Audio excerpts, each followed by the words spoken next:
అయితే sir diabetes వచ్చిన వాళ్ళకి కూడాను స్లీపింగ్ ప్యాటర్న్ అనేది డిస్టర్బెన్స్ గానే ఉంటుంది కదా సార్? బికాస్ ఆఫ్ యూరినేషన్ అయ్యుండొచ్చు. యాహ్!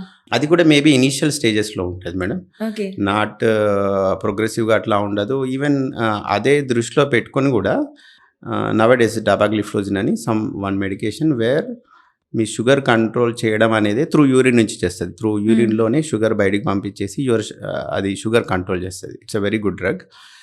అలా ఉంది అని అనుకోండి, the timings will change it. In the morning తీసుకోవడము, ఓవర్ ద పీరియడ్‌లో మనకు షుగర్ కంట్రోల్ వచ్చేసింది అనుకోండి, యువర్ నార్మల్ షుగర్స్ లెవెల్స్‌లో మెయింటైన్ చేస్తుంటే యూరిన్ మనకు షుగర్‌ని బయటకు పంపించాల్సిన అవసరం ఉండదు. So there won't be any sleep disturbances అట్లా ఉండవు. అట్లా స్లీప్ డిస్టర్బెన్స్ ఎవరికి ఉంది అంటే షుగర్ కంట్రోల్ లేని వాళ్ళకే. Okay. Rather than sugar control లేని వాళ్ళకి స్లీపింగ్ డిస్టర్బెన్సెస్ అనేవి పక్కా ఉంటాయి. Yes madam. అంటే మన బాడీలో whatever the excess sugar వచ్చినప్పుడు కూడా you have a urinary mechanism.